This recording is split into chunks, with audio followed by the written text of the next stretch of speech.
My name is Amanda. And I'm Kristin. And we are the Exorcisters. So sit back, relax, and let's get drunk. Welcome to our fourth Haunted Happy Hour. In this Haunted Happy Hour, again, if you're new here or just need a reminder, I can't get my rum open. This is a very relaxed... Can't. The wine, not happening. Okay. I'll do that in a minute. Relaxed.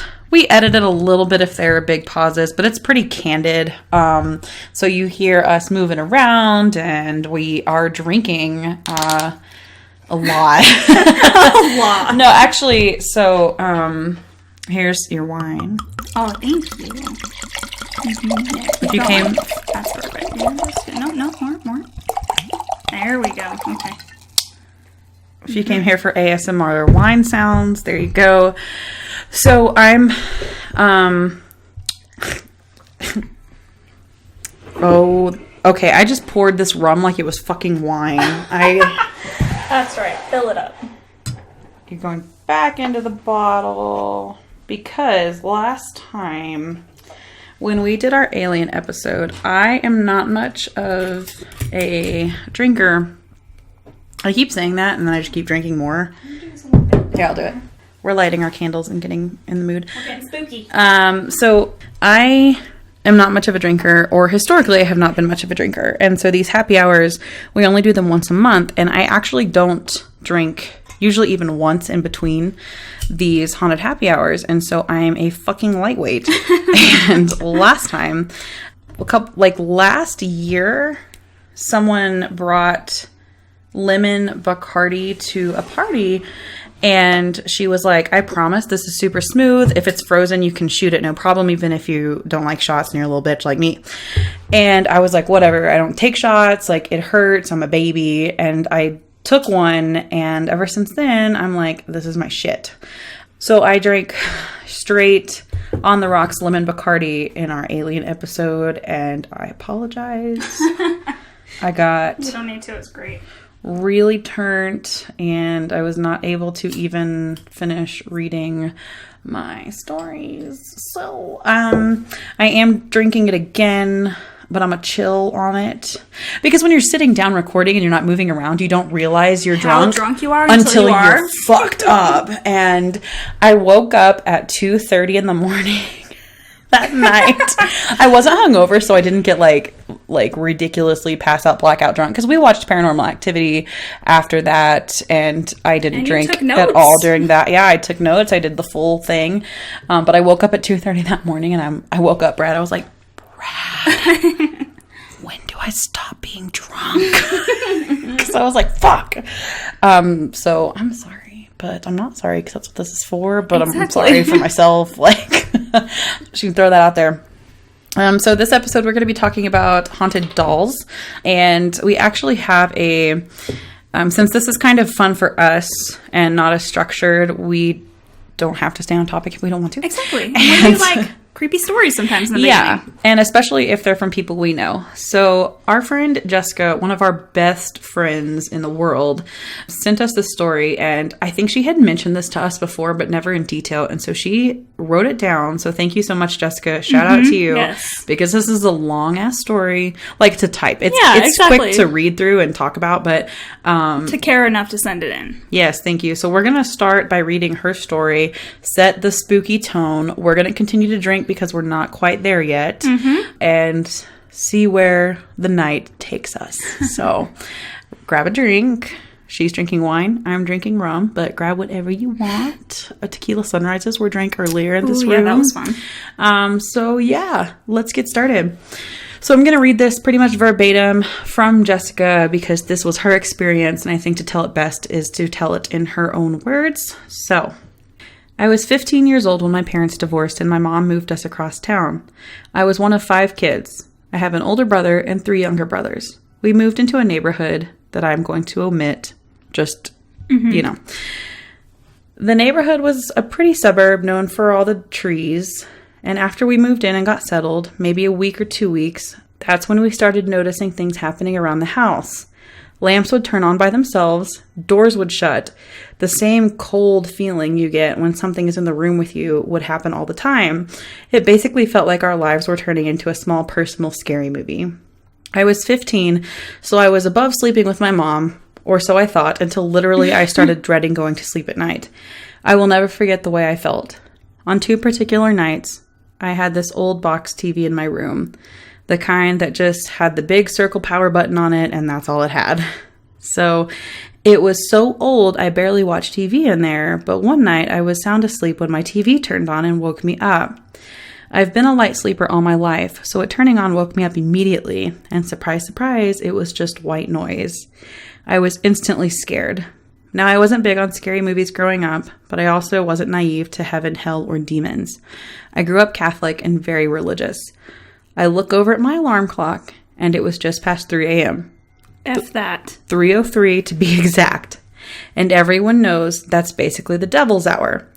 Nothing fucking good happens around then. I remember thinking, what do I do? Should I yell for my mom? And it grew so cold so quickly, all I could do was cover my head and try to breathe slowly just to calm myself down. I was so scared I could hear my heart beating, and that was it. The cold left, but I laid there for the next 3 hours until my alarm went off, and I felt like I could get up safely to get ready to go to school. Now, that didn't happen to me the next night, but you bet your ass it did happen to me a few nights later, and once again, I laid there terrified, trying to listen if something was in the room with me. Clearly, I could feel something. Something was watching me. The same time, at 3:03, and again, I laid there under the covers, trying to breathe, sweating what was happening to me. After that, I told my mom. I told her I wasn't sleeping in my room anymore, and that I was sleeping with her. And of course, she didn't mind, because she too admitted feeling something watching her.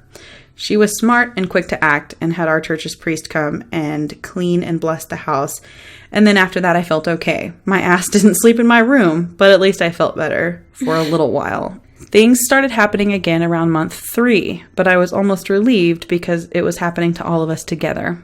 We would all be in the living room together when random lamps would turn on or off, or hear down the hallway when the doors would shut again. It would grow cold in one room and we wouldn't feel safe. I thought how much more I could take of all this. All of us were so scared. Even my older brother barely slept at the house because he said he couldn't sleep. I will never ever forget the night my mother woke me covering my mouth. I slept on the right side of her bed and she slept to the left, and the side closest to the doorway, my brother's room, was directly across from her, and she always left her door open in case they came wandering into her room for any reason at night. I was laying facing inward, and she woke me covering my mouth. She was laying facing me, and her other hand motioned over her own mouth. The quiet signal, one finger up like you're going to say shh, but she didn't say anything. She just held her hand over my mouth, and her eyes said it all. I immediately felt sick, like I couldn't breathe and might throw up at the same time. We just had put hardwood floors into the house, and you could hear something walking it down the hallway toward our room. We laid there, just listening to the slow steps being taken towards the door that was open, but nothing ever reached her door. Whatever it was had stopped before her door, turned around, and walked all the way back down the hallway. Following her lead, we both sat up in bed. My mom found the courage to yell my oldest brother's name, but nothing responded. It was quiet in the house, and all you could hear was silence. It was like a dagger. She then called for one of my youngest brothers, and nothing. She then mustered up enough courage, got up, turned on all the lights in the house. Good for her. No, but not enough people fucking turn on the lights. Yeah, absolutely. Like, turn on the fucking lights. We checked all the doors, which were locked, and nothing. My younger brothers were sound asleep, and I knew it wasn't my oldest brother because he wasn't even home. My mom and I ended up going back to sleep, but we slept with the damn lights on. Once again, she had a priest come to the house and have it cleaned and blessed. I told my mom that I didn't want to sleep there anymore. I didn't even feel safe sleeping with her. So that's when I started sleeping at my closest girlfriend's house. I was too embarrassed to tell her I was terrified of her house until I did. And then she told me that she too felt something there when she would come and rarely spend the night with me there. A few weeks later, her ass hit me with some history and the not-so-secrets behind our neighborhood. So remember the name because of all the trees and all the land in and around our neighborhood. The trees there used to be the trees that they would hang slaves on. This is in Louisiana. No. Talk about gut-wrenching. We had 2 large trees in our backyard and a large in the front. And to think people were hung from them, human beings. Since then, I have lived in 4 homes. In all 4 homes, I have felt safe. Nothing has bothered me, and I've never felt anything in them. Just my mother's house. I slept with her for 8 months until I felt I had the courage to sleep in my own room, and I threw out the old TV. From time to time, I would wake up, but nothing like it had been before. My mother still lives in that house, and I still hate going there to visit. Fuck that. No. How? How does she still live there? Jessica, I would love an answer. Please tell me. Because I don't know. I could not. Jessica, I'm going to talk to you like you're in front of me. What the fuck? Literally, you could write a screenplay about that. Yes, and absolutely. also, how horrible. That is such a, like, horrible history and of such a violent... Not that they deserve to be haunted, but, like, the people that did that deserve to be fucking haunted. Yeah. And these spirits don't know the difference. Like, that's rough. Like, the story itself is rough, but the backstory even more so is just awful. So thank you for sending that in. Yes, thank you. We love you. Yes, a lot. I just took a swig of that Bacardi and not as smooth as I remember last time. But let's get into the dolls. The spooky dolls. Our fucking candle just went out. The Good Fortune candle just went out. I fucking hate that. It does that like every fucking time. When we start getting into it. I fucking hate that. We're not lighting it anymore. I hate that so much. All right, so once again, usually it's I do history. Amanda does some spooky stories. So Yeah. I've even got a couple spooky stories this time, but I'm going to start with the history like usual. So African religions created things called, I'm going to say it wrong, Minkis. It's Minkis, which were sculptural objects that provided habitation, which creeps me out. Like conduits? Habitation for spiritual personality. These come to the New World and evolved and became what we know as the voodoo doll. So we know the voodoo doll to be creepy in its own. But the fact that way back when people would create dolls to be a home for something to live is fucking terrifying. That's how I got all the Annabelle movies. Exactly. That's exactly it. So how many dolls are out there that are just like chilling that hold some sort of demon? I mean, that's basically what, happens in The Exorcist is he finds little dolls about that creature. I know it's not only in that, but that's... When he's in Iraq. And he finds the statue of Pazuzu. The earliest report of a haunted doll actually goes all the way back to Egypt, where enemies of Ramses III tried to use images of him to bring about his death. So basically voodoo dolls. Yeah. Back in fucking ancient Egypt. Yeah. Victorians, so we're going to jump way ahead, but if you looked into it all, most of us know that the Victorians have a sick fascination with death. Yeah. Most plays are about it, a lot of stories are about it, and a lot of, they do the 10 types of the dead and stuff like that. And I think, too, back then, and even before then, it was like death was so prominent and people died so early, and it was just kind of like those things that scare us, so we have to create stories to make them a little bit more comfortable to talk about. Exactly. We also look at the fact that infant mortality rates were so high, and the Victorians were the generation where they started loving the child. That's where you got toys. Yeah. We never really... yes, we've had some dolls throughout history that we found, but we've never really had toys that kids have ever had. Kids have just been another adult who can go work and do stuff. I was about to say a worker. Yes. Yeah. The Victorian age was the one where they really cherished their children, and they gave them toys, and they really cared about their death. And because they cared so much, death became even scarier when the child did die. Yeah. So, because of the Victorians' fascination with death, they would take photos of the dead, which would be the 10 types of the dead, which we all know. Yeah. They're the creepy ones.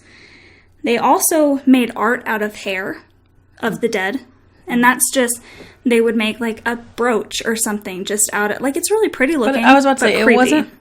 it wasn't creepy. It was not. Then. It was that's why you have all the portraits of the dead people, which is what you're talking about. Yes. Like they dressed them up and they had someone come in and do a portrait after they were dead, but it looks like they're still living, so they could capture that, before there was film on film, or if you will, And so I think that, it's creepy now, but it's just like taking, like, when my dad died, like his soccer jersey that he loved so much that I still have, you know, That's like true. pieces of them to keep with you in a meaningful way. Would you want a picture of your dead father? Because no, I have Jumby, who is dead, and I see pictures of right before he died, and they're horrifying to me, and I skip through them. like moments before. So I can't imagine having one of the actual dead body. Yeah, no. And knowing that, like, it's fine for us where we don't really know, but someone who loved them looks at that and knows that their loved one is gone. Right. I don't know. Yeah. But they also made things called mourning dolls. So when a child died in the Victorian age, families that could afford it would go to a craftsman and they would have a doll made that was basically an exact replica of the child. It's kind of like the companies that will do stuffed versions of your pets today, because they will make stuffed animal replicas of your pets. Way creepier. They used the child's clothing and hair. So these dolls had these kids' hair in it. So I don't know if anybody's watched Supernatural, but this is actually an episode in Supernatural where they find one of these Victorian dolls. Exactly. And they have to destroy it because they used to make... This is true. That's why I wanted to look up, because I have seen that episode, but it's actually true. Yeah. The dolls were usually... I say usually with a lot of emphasis. Usually left at the gravesite in its own little box. But sometimes they have found this... Like, historians have found this in dolls... nowadays, or we have seen it nowadays when studying them. They have proof that some of these dolls would have been taken home and placed in cribs. That's so sad. Yes. You know, okay, this is going to be super off topic, and I'm not talking about it this episode because it's not, like, haunted. Do you know about living dolls? Yes, I've seen them. They're fucking terrifying to me. Okay, so the ones that people, they are pretty lifelike, and they're modern. Like, people do this now. There are Facebook groups for them. And they mother these fake dolls. That, to me, is and sometimes it can be a hobby and a collecting thing, but some of them go to the point where they take them everywhere. And to me, that is, like, deep-rooted, like, psychological trauma latching onto something. Yes. And so that's exactly what this is. So basically, they lost their babies. They would put them in cribs. They would change their clothes. They would treat them exactly like a human baby. Older children would be turned into busts so that they could be put in picture frames on the wall. All of that is terrifying to me. Yeah. Now, I'm the one who took my black cat, my baby, Jumby, and I made all kinds of quote-unquote replicas of him. They look nothing like him. These people were making exact replicas of their kids and putting them on the walls. Well, yeah, for Jumby, you have, like, a little black cat figurine that you think that, like, it reminds you of him. It reminds me of him, but it doesn't look anything like him. But you're not like, that is my baby and I'm going to feed it and give it water. That has my husband's nose, or that has my ears. Right. No. Yeah. I couldn't imagine that. That's terrifying to me. Right.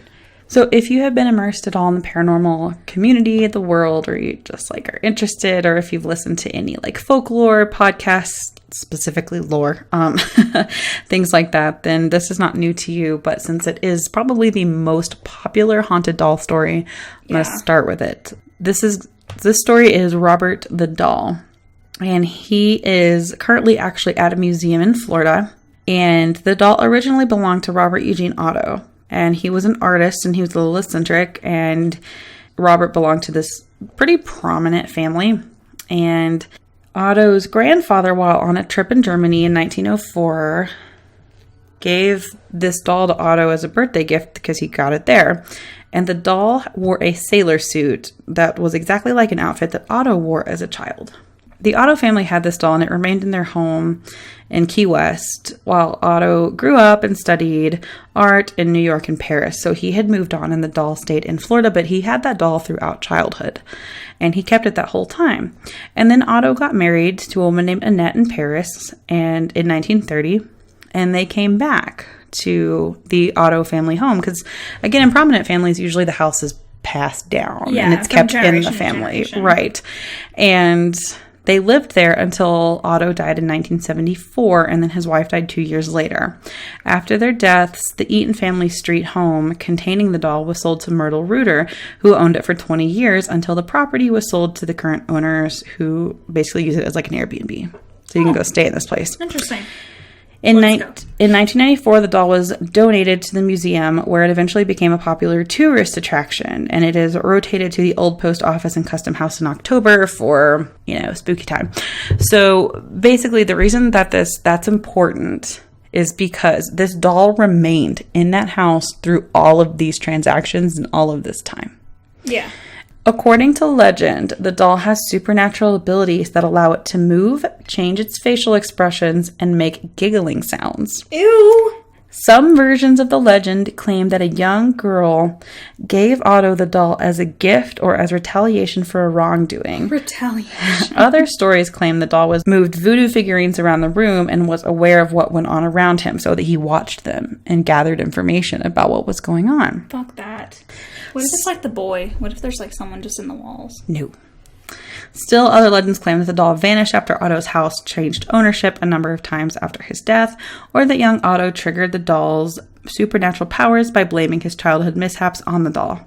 According to local folklore, the doll has caused car accidents, broken bones, job loss, divorce, and other misfortunes, and museum visitors supposedly experienced post-visit misfortunes for failing to respect Robert. And I believe failing to respect Robert is you have to ask it permission to take a picture of it. And if you don't, you have to send a letter in and apologize. Yes. And so there are even some stories about this doll being murderous. Yeah. Right? They think it killed an aunt? They think that there were some falls and injuries that happened in the house that weren't just clumsiness. They think that the doll was so fixated on its owner that people around him would get hurt or be depressed or things like that because he wanted them out of the picture, basically. So he would go after people that were around his original owner. Holy shit. That makes my mind go to dark places. Like, what if he got his wish and it was just this poor little boy and this doll just sitting in the house?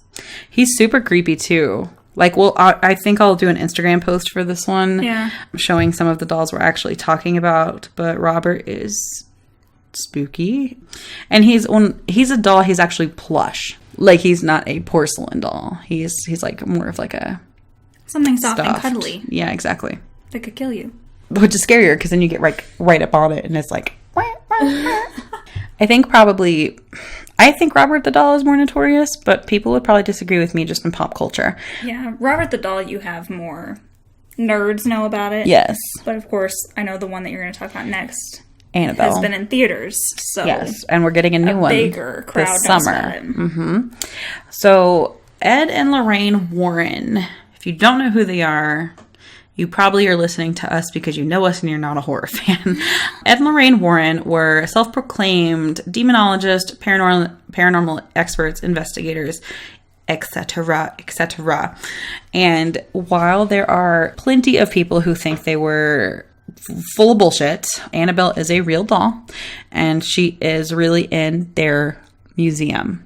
She's a Raggedy Ann doll. Yes. So what you see in the movies very different. Is created to be scarier because yes. a Raggedy Ann doll is inherently not scary because it's such a beloved and character. She's so soft and has no like quote unquote bone structure. So what's she supposed to stand and attack with? Exactly.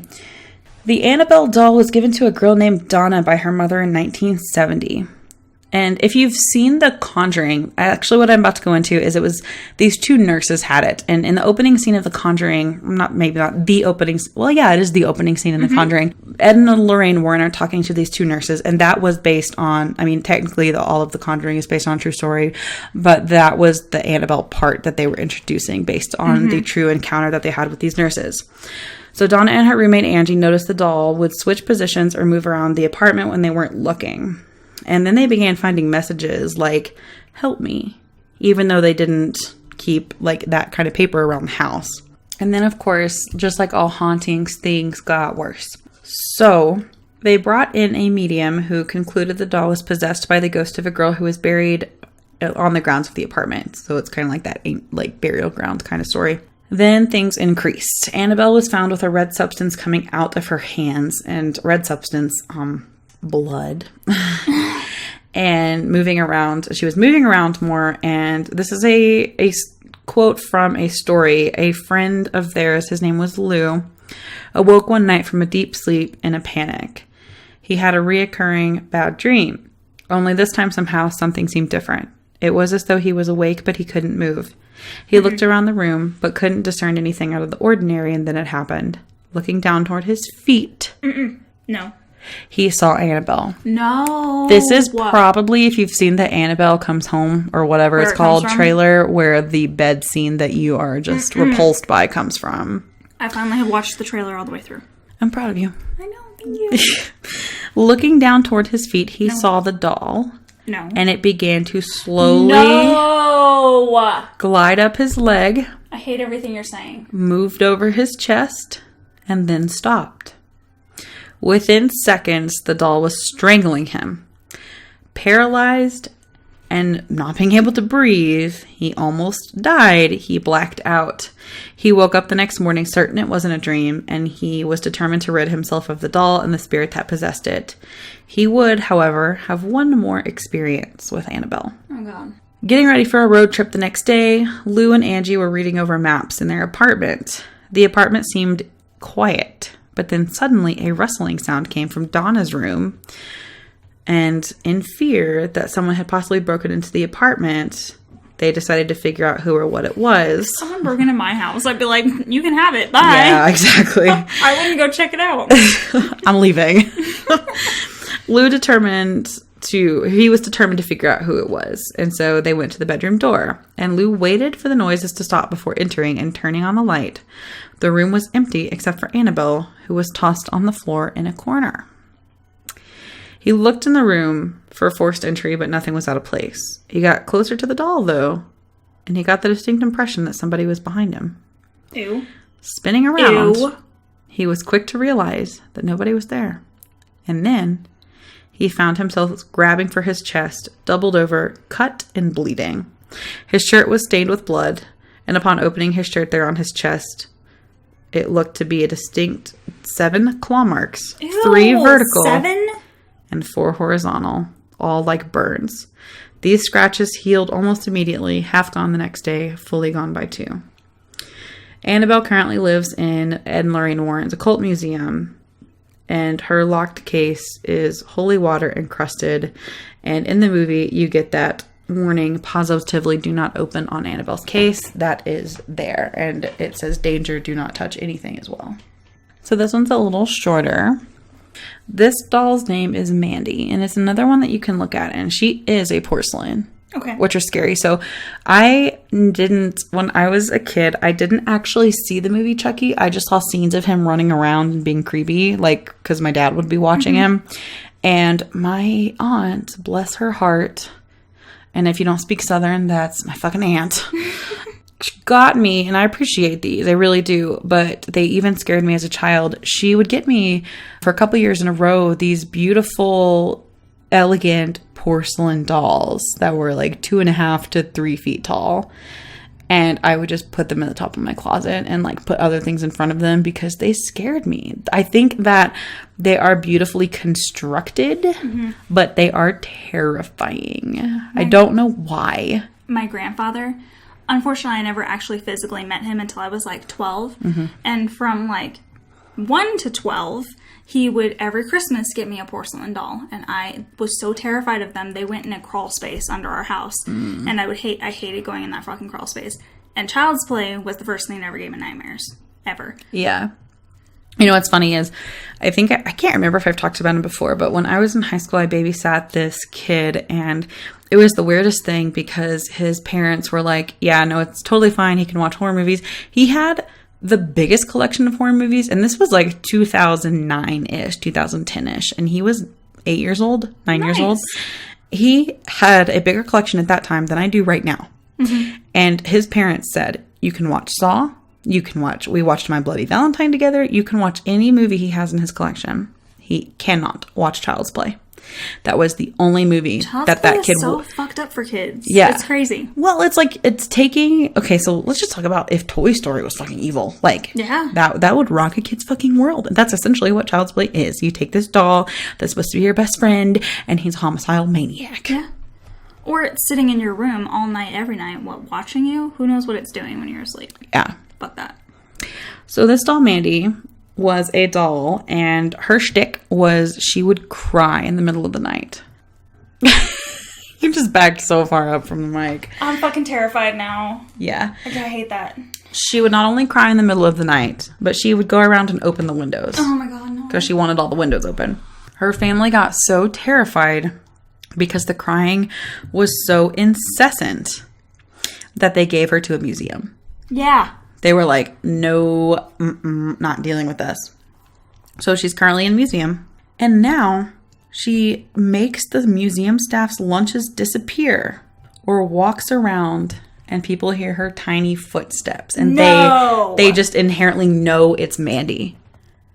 And she just walks around like her little pitter patters. Like, yeah. no! And she's kept in a case. And she just gets out. Oh, I fucking hate all That's this. a very active spirit in that fucking doll. Nope. If I have kids someday and I have girls someday, or boys, whatever, I don't care. We're not getting porcelain dolls. No. You can have Barbies. Barbies are okay. We've seen Barbie in Toy Story. She's chill. She drives a Corvette. Okay, she's a badass. She's not gonna be walking around stealing people's lunches. She's not a bully. She's hungry. You think they feed her during the day? Ew. No. She's gotta steal the lunches and cry about it. Because she's a little bitch. Oh my god. So, I got a little note. I don't even remember what I was reading, but it mentioned something about selling haunted dolls on eBay. Bitch. Okay. There's actually Reddit threads about buying haunted dolls, and so many people are like, scam, it's a scam, you're getting scammed, they're just old dolls that they don't want, and they put a higher price tag on them because they're haunted. Why do you want them? Yeah. Fuck that shit. I mean, I probably believe most of these are haunted. But put yourself in the imagination if this is true. So I actually I didn't write it down for this, but I remember reading it, so I'm just going to talk about it. I read a story from a person on Reddit. I don't remember her username, I'm sorry. But she collects specifically dolls that she are haunted by ancient spirits or demons. Specifically. That's what she wants. Why? I don't know. Why do you want that in your fucking house? I don't know, but she said that she had never... Are you that lonely you need to hear random shit walking around your house in the middle of the night? No. So she said that she'd never had really anything paranormal happen in her house. Sometimes they would act up, as she called it, but it would like last for a day and then it would stop. And she assumed they were just like getting settled or whatever after she got them. She got this one doll and she would fucking wake up with bruises all over her inner thighs. And... we really need a YouTube channel because if you guys could see me when Amanda is saying this stuff, I am so far away from her, covering my face, my mouth, like, oh my fucking god. No, no, no. No, no, no. No, no. She even, you know what the scariest part was? She included pictures in the Reddit thread of her bruises. So I saw the pictures. And she said the spirit in the doll even told her its name. And it was a woman spirit. And she said it happened, if I remember correctly, she said it happened for a few days and then it just stopped. And then it like assimilated into the rest of her spooky ass house, I guess. Fuck that shit, you're fucking crazy. Are you serious?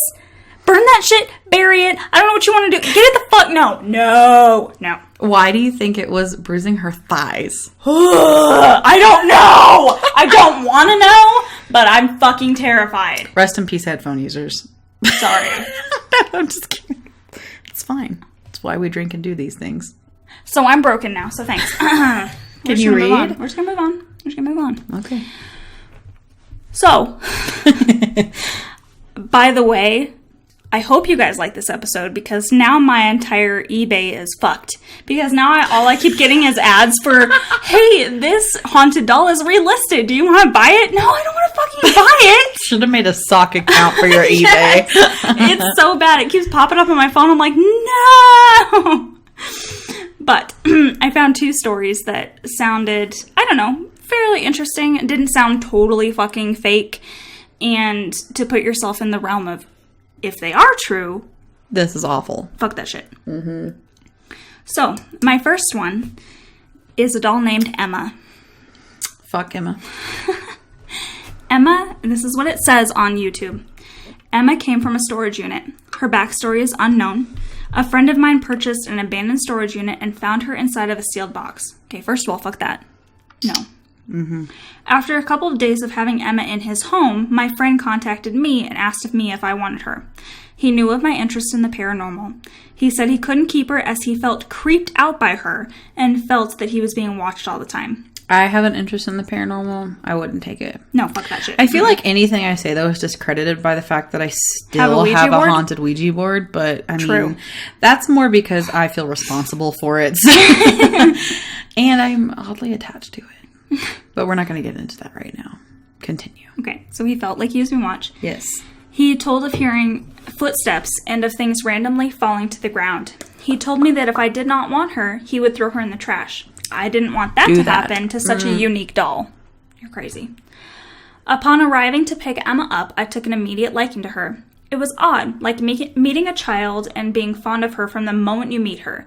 The name Emma was the first thing that popped into my head when I saw her, so she has been called Emma since. Fast forward a week. No. Now I can't keep her because my kids are creeped out by her. Yeah, I bet. Yeah, they're older children, all boys. My oldest says his hair stands up on his arms every time he is around the doll, and he feels like he's being watched. A couple of nights ago, he came running downstairs and told me his closet door opened by itself, and it spooked him. Soon after, he came running down because he thought I had called for him when I hadn't. Oh, no. That's your kids, dude, though. Like, honestly, this thing is fucking with your children. It's time to go into mama bear mode. Get it the fuck out of your house. Yeah, You're fucking with your kids for the rest of their life. Exactly. He told me his ceiling fan had spun just a bit on its own, and he has heard laughing. He swears it is Emma. When I am near Emma, I feel a loving presence. Perhaps it is because Emma sees me as a mother figure. This brings me to wonder if Emma is jealous of my boys and they are picking up on it. Or maybe she just doesn't like males. Who knows? I'm hoping she goes to the home of someone who will appreciate her as much as I do. If it were not for my children, I would not want to part with her. She is really special. Okay, can I inject real quick? I know that the Ouija board thing, because you have felt a man standing somewhere in my house twice by the way, now. are you going to mention to these people what happened today? We walked in here and some shit. Okay. So in our podcast room, this room in my house is dedicated to nothing but recording and keeping our horror collection of stuff. Mostly we have a Halloween screenplay that is in plastic and signed by the cast of the 1978 Halloween. And we have these floating shelves right behind us, actually. And the Halloween screenplay is in the very, very, very back. Yes. And it stands up. And it's been standing up for a long time. I don't have AC in my house, so nothing blows. Like, there's no draft. The window is closed. It's a hallway. It's not like someone hits it or something. Right. Randomly. And today, when we got here, there is a dresser that I have temporarily in here because it's so fucking heavy. I just couldn't get it out of the house, so I moved it in here.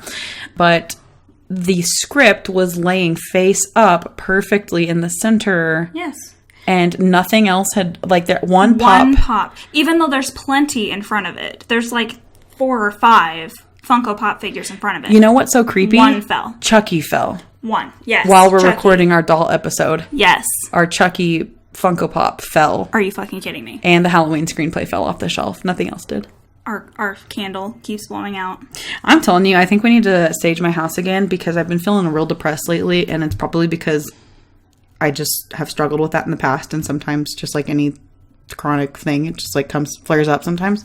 Get that thing out of your house. But I'm kind of wondering if maybe I'm feeling so bad lately because it is, but like I told you, like, you know, the girl what I'm getting to is the girl in your story said she did not want to get rid of it because there was some sort of weird, like something she couldn't explain about the connection between it and her. And that's how I feel about the Ouija board. Which creeps me out.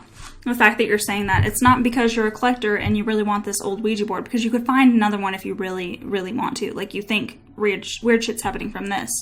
If you really want to, you can find another one. but not that one. You're connected to this one. That creeps me out. I'm not going to get it out, but I don't want to get rid of it. I really think you should get rid of it. I don't think you should give it to anybody. I think you should bury it in the backyard with a bunch of voodoo shit, but that's just me. But what if it turns into poltergeist? In my backyard. Well, that's why you bury it with a bunch of other stuff. You bury it in a black trash bag with some special I wonder if I put it on eBay and was like, this shit is haunted and I need a disclaimer on it. Like, obviously, people would fucking buy it because people are crazy. There were so many bids on these haunted dolls. You're insane. Exactly, though. Because, like, at least if you put, like, this shit has stuff attached to it. Please don't play with it. Use it responsibly or don't use it at all. Like, maybe, I don't know. If you want my Ouija board, email us at theexorcisters@gmail.com.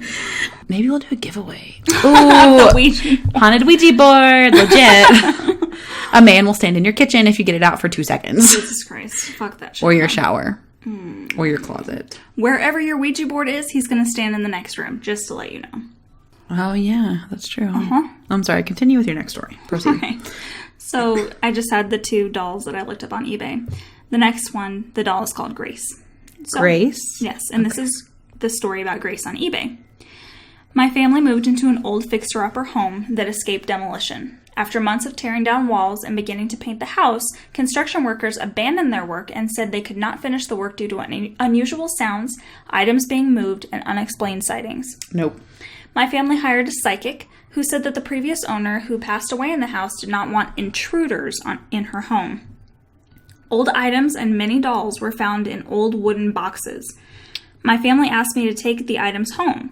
After bringing the dolls home, I have been experiencing a lot of paranormal activity. I am a sensitive and do communicate with spirits. I will be providing information that I receive from each spirit in order to assist the buyers. Okay. And that little eBay always does a disclaimer because you can't sell haunted artifacts on eBay. So they always say, it's just a doll, it's just historic. Okay. Grace's vessel. A doll with blue eyes and lazy left eye. She has beautiful porcelain skin. Her hair is dark brown and braided. She is wearing pretty floral dress and blue bow. Grace. Grace was a beautiful and unusual girl. She grew up on a farm in Oklahoma.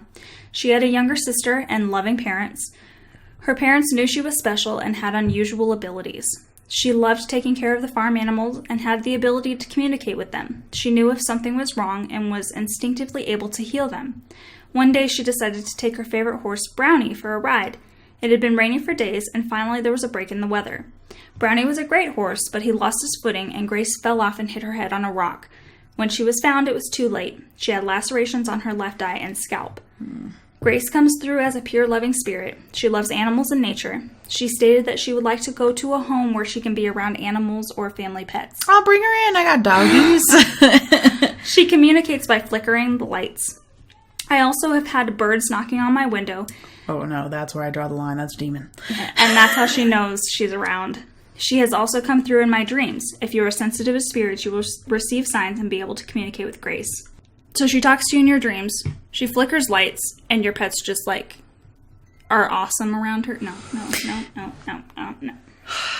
You're going to be real mad at me. What? Did you buy a haunted doll? No, I did not. But that being said, I am concerned that I'm that bitch because I'm the type of person. And I heard that and I was like, oh, I have pets, bring her here. Because okay, you know how like I have a problem, like I just want to help everybody do everything before I help myself do anything. You want to help the haunted ghosts and dolls that are faking it? Yes, but dude, like no, okay. I just mean like if something needed to be content in the afterlife and they needed someone else to help them, like okay. But the problem with that is I wouldn't do it because there are so many things, probably including my fucking Ouija board, that want you to feel like they need you to help them, and then they just prey on you. Why do you think you can't get rid of that fucking Ouija board? We're not talking about me. Oh my god, we are talking about you. You just brought you up. I'm trying to deflect. Can you please just accept that? No. Please write in and tell Amanda to get rid of her Ouija board. Thank you. Okay. I I don't think that the guy that sold the Ouija board to me listens to our podcast, but I may message him and be like, hey, where did you get it? Like, I'm just wondering, like, how much he knows about this Ouija board. So I may hit him up. I don't know. I don't know if he believes in that kind of stuff, though. So he might just be like, I got it at a fucking Goodwill, bitch. Like, even when I went out to my cousin in Seattle, who sadly is gone now, but Right. he even said, okay, you got to get rid of it. And he gave me this list of how to fucking get rid of it. is burning it an option? Because I do have a wood stove. Burning it was not on his list. Oh. That's a scapegoat, though. That's the... You need to bury it with certain stuff. But he gave me a list of what I needed to bury it with. I don't know. I'll consider it. Come on, you guys. Vote with me. He has to get rid of it. Instagram poll. Should Amanda get rid of her Ouija board? Yes or no? And people are going to be like, no, just to Right? have me keep it. Yeah, they're just going to be like, we like the creepy-ass stories of shit that's going on in your house. So, I'm really bad with Asian culture names. Oh, God. But Okiku is a Japanese doll that originally had a cropped haircut, but her hair still grows. The doll was originally purchased in 1918 by a 17-year-old boy while visiting Sapporo for a marine exhibit. Why was a 17-year-old boy buying it? Because, I don't know. Don't ask questions. He bought the doll on Tanuki Koji, Sapporo's famous shopping street, as a souvenir for his 2-year-old sister. Thank you. Hang I just in need there. some backstory. The young girl, his sister, loved the doll and played with it every single day, but the following year, she suddenly died of the common cold. Allegedly.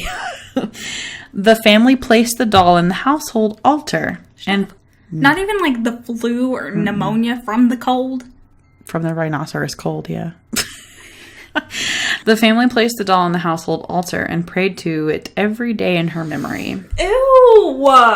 After they started praying to it, Kristin, they noticed the hair started to grow. They saw this as a sign that the girl's restless spirit took refuge in the doll, and so they kept it sacred, assuming it was her. I fucking hate that. You're gonna throw up in your hand. Yes, I'm gonna vomit in my hand. Because fuck that shit.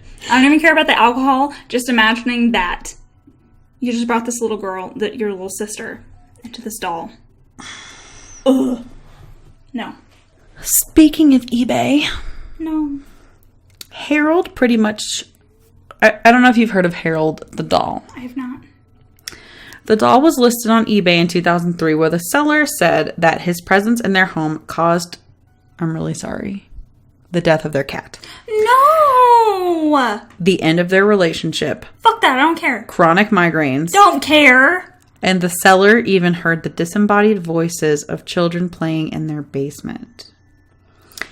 Okay, let's go back to the cat. That's the one I care about. It How? doesn't. It does not go into detail. What the fuck, man? Yeah.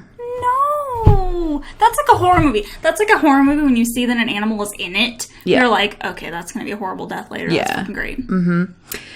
Yeah. No. Maybe the doll was like 19. Or the cat was like 19. I don't know.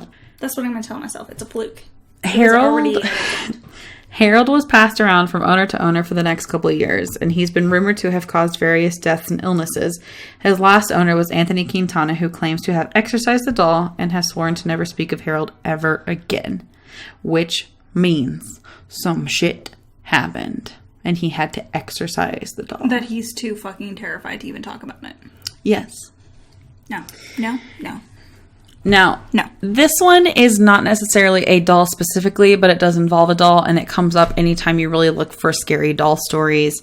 The hands resist him. Bill Stoneham's insanely unsettling 1972 painting was listed on eBay in February of 2000.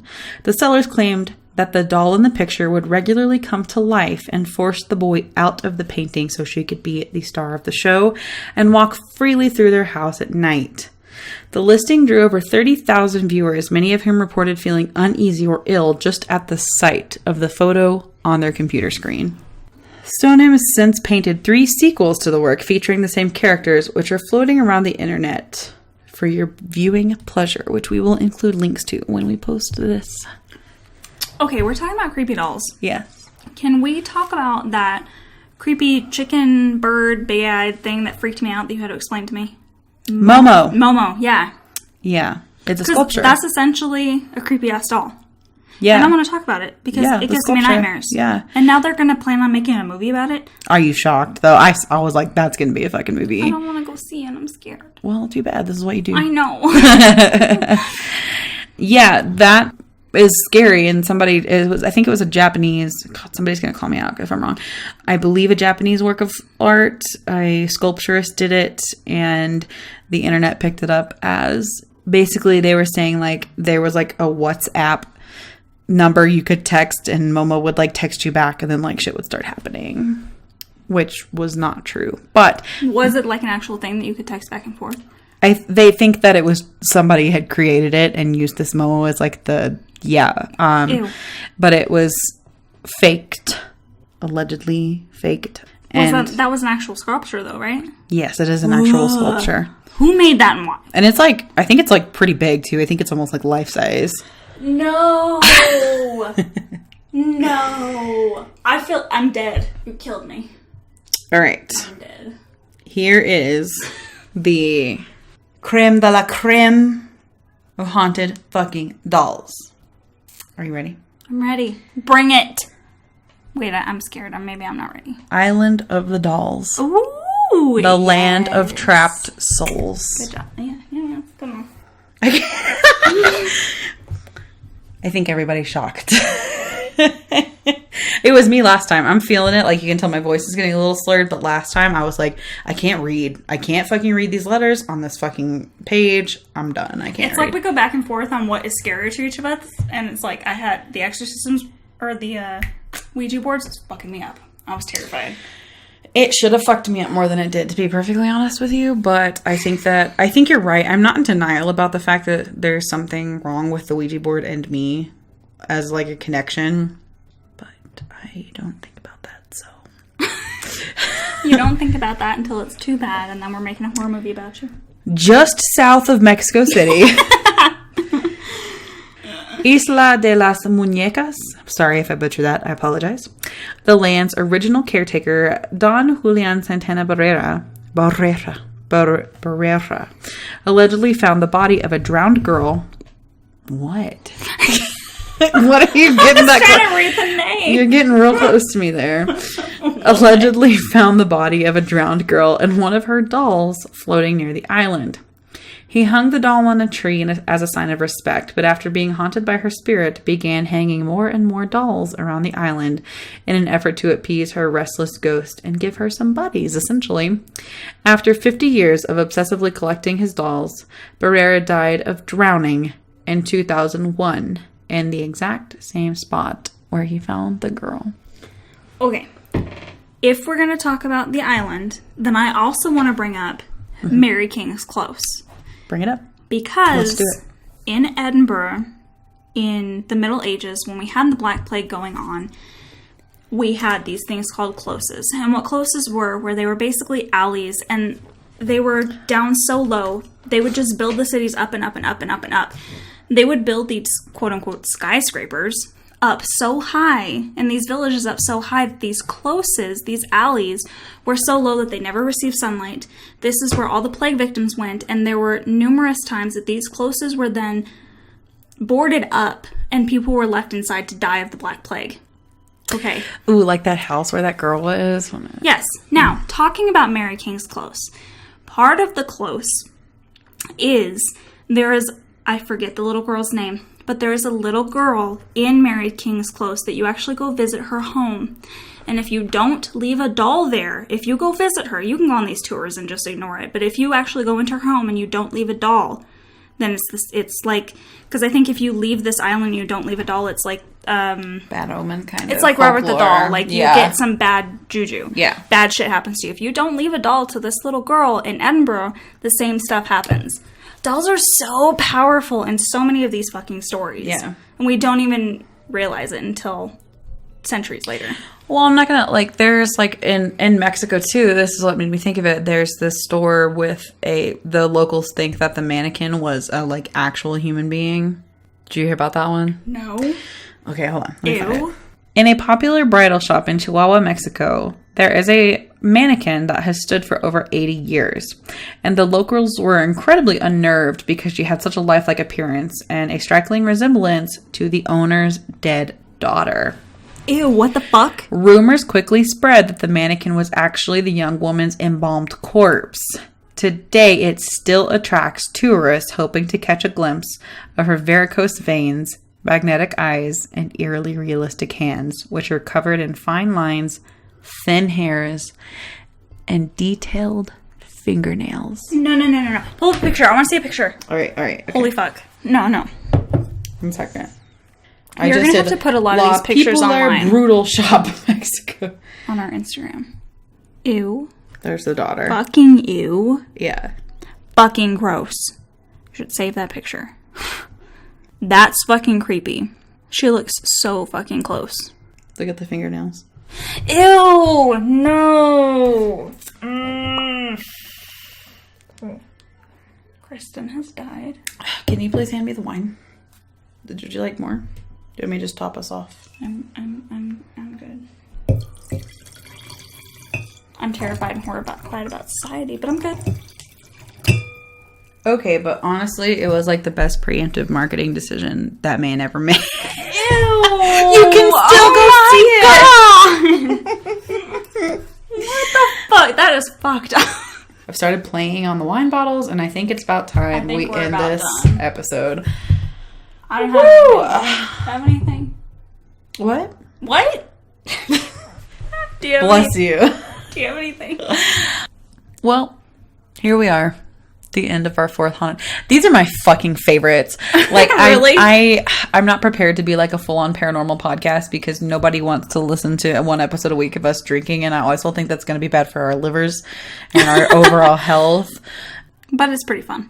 It's super fun, and it's very de-stressing because neither one of us really cut loose, if you will, on a regular basis, except this is the only time me and you ever really drink at all. Sometimes we'll go to Fuzzy's and get a margarita, but those aren't super strong, and we usually just drive home because, like, not like we drive drunk, but they're not strong, and we're there long enough. One time we got drunk and listened to that other drunk comedian, like the worst things about Harry Potter and stuff. Oh, he was so fucking good.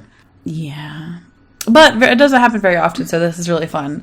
Because then afterwards, you have to sober up before you drive home, so we just, like, chill and drink. And this is really the only time we, like we said, get, like, drunk or drink, and it's with you guys. So cool. Again, thank you so much for being here with us. If you lasted through this whole episode, I know it gets harder and harder as it goes because we just keep drinking and then we just get ridiculous. But it is scary because, again, all the lights are off. And most of our candles survived. And it's fucking hot because I don't have AC, so we're going to go stand outside after this. But thank you so much for joining us. If you have any suggestions on paranormal episodes that you would like dedicated, we would be super willing to hear that because since we're not a paranormal podcast, it's sometimes hard to think of ideas once a month. True. So if you have any like ideas for us, please hit us up. You can find us on our social medias, Facebook and Instagram at The Exorcisters Podcast. You can find us on Twitter at The Exorcisters. And I know I mentioned this earlier because if you want my Ouija board, hit me up at The Exorcisters. at gmail.com. And again, we are so appreciative of you being here and listening to us drink and listening to our reviews because this is like the joy of my life right now. And we're not like even popular, but those of you that listen, you are like my whole world. So thank you so much. And until next time, stay creepy.